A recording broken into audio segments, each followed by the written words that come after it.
We're being influenced all the time, but we rarely see the actual gears turning.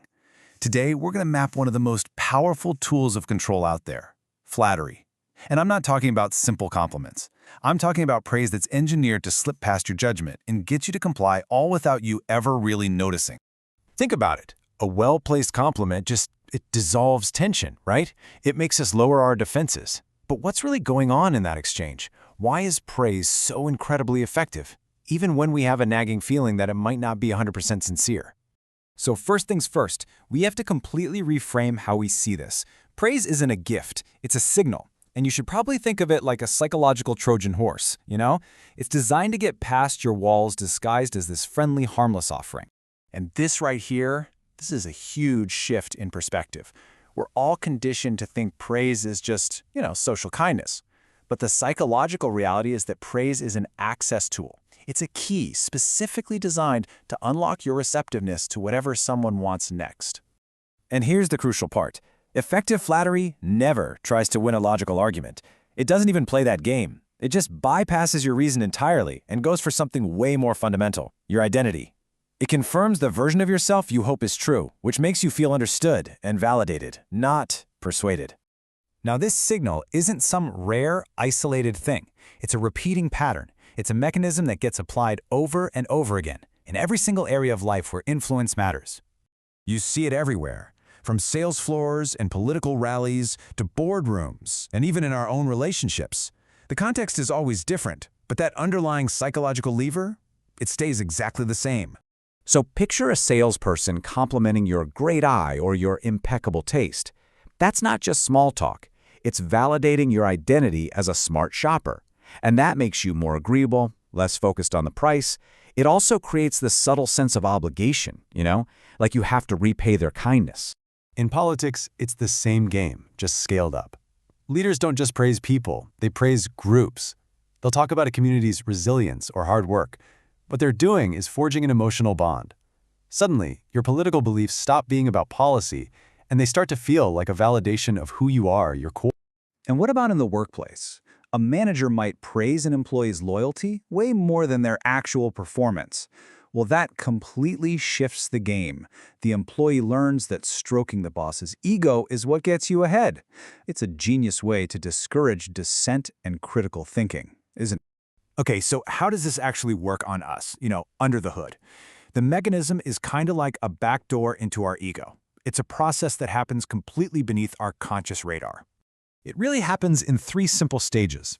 First, the praise hones in on a part of your identity that you really want to believe is true. Second, as soon as your ego feels seen and satisfied, your natural skepticism, your cognitive guard, it just relaxes. And finally, that amazing feeling you get from being validated gets transferred directly onto the person who gave you the praise. You stop trusting their argument, you start trusting them. This right here, this is the whole transaction. Emotional validation gets traded for a drop in critical thinking. The second we feel admired and understood, our guard just comes down. We stop really analyzing what the person wants because we're too busy enjoying how they make us feel. And not seeing this signal? Well, it comes at a huge cost. The person who mistakes flattery for a genuine compliment gives up a massive amount of power, and they don't even know a deal has been made. When you're unaware, you become predictable. That need you have for validation becomes a handle that other people can just grab and use to steer you. You start ignoring red flags about someone because, hey, they make you feel good. And before you know it, you're guided into doing what they want, not because they forced you, but because they gently and consistently stroked your ego. So what's the advantage of knowing all this? It's not about becoming a cynic who rejects every compliment. The advantage is a complete shift in how you perceive these moments. The difference is tiny, but it's everything. The unaware person hears praise and thinks, this person values me. The aware person hears the same praise and thinks, this person wants me to feel valued.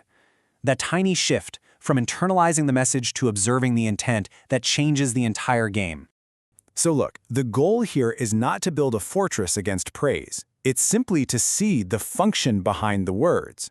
It's about being able to feel that emotional pull of the compliment, while at the same time seeing the mechanism working. You just see the transaction for what it is. And to make this really stick, the final step is to turn this whole analysis inward. we're going to end with 3 sharp questions to help you start mapping out your own vulnerabilities. Seriously, think about it. What praise really gets you? Is it about your intelligence, your creativity, maybe your integrity? Whatever praise hits you the hardest, that reveals the part of your identity you're most desperate to have validated. And that, right there, is your most vulnerable entry point. Okay, next question. At what point do you just stop asking questions? When does your critical thinking just turn off?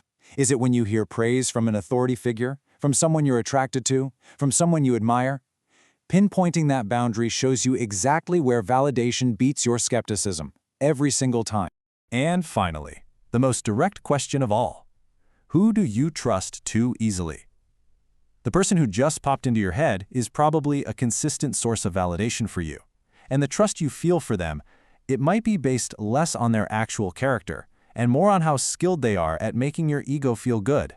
And that is the hidden mechanism of flattery.